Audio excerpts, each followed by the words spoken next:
Proses revisi UU TNI dinilai cacat prosedural, mahasiswa gugat UU TNI ke MK. Gimana peluang dikabulkan? Permohonan uji formil itu diajukan mahasiswa Fakultas Hukum UI pada 21 Maret 2025. Nah, sehari sebelumnya, yaitu 20 Maret 2025, revisi UU TNI disetujui DPR jadi undang-undang.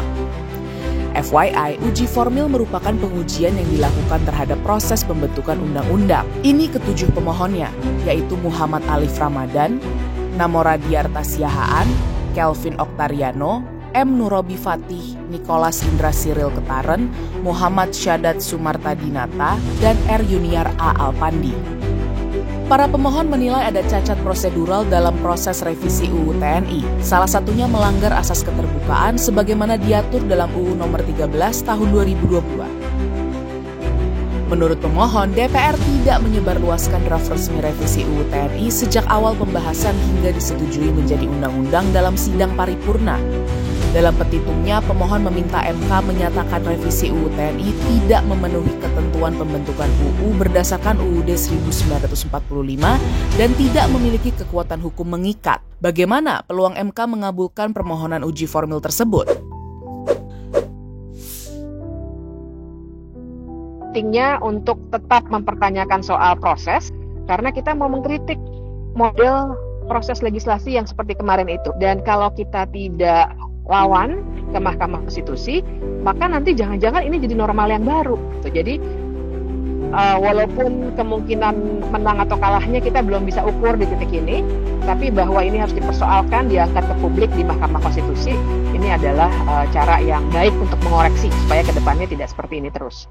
Revisi UU TNI sudah disetujui pemerintah dan DPR untuk disahkan, namun undang-undang baru berlaku jika sudah diundangkan.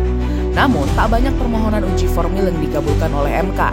Salah satu yang jadi preseden adalah permohonan uji formil UU Cipta Kerja. Dalam putusan nomor 91 tahun 2020, MK menyatakan UU Cipta Kerja inkonstitusional bersyarat karena cacat prosedural. Putusan itu juga menegaskan pentingnya partisipasi masyarakat dalam proses pembentukan undang-undang yang harus dipenuhi. Persoalan partisipasi masyarakat inilah yang juga disorot dalam proses revisi UU TNI. Dalam catatan PSHK, draft revisi UU TNI yang dibahas pada 2025 tidak pernah disebarluaskan secara resmi oleh DPR, sehingga masyarakat tidak dapat berpartisipasi secara bermakna. Selain itu, pembahasan revisi UU TNI juga semakin menutup ruang publik ketika ada pembahasan yang dilakukan di hotel dengan tingkat keamanan tinggi. Lantas, apakah MK berani untuk konsisten pada putusan sebelumnya dan membatalkan UU TNI hasil revisi?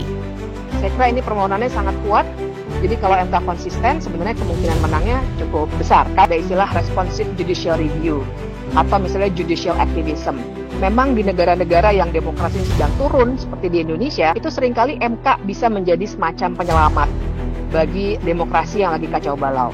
Kalaupun nanti dia barangkali dicuekin begitu ya dalam istilah kita, tapi misalnya diabaikan putusannya dan lain sebagainya, tapi publik jadi punya landasan hukum yang lebih kuat untuk mengatakan bahwa apa yang sudah terjadi, yang sudah dilakukan oleh eksekutif dan legislatif itu, lembaga yudikatif sudah bilang itu salah.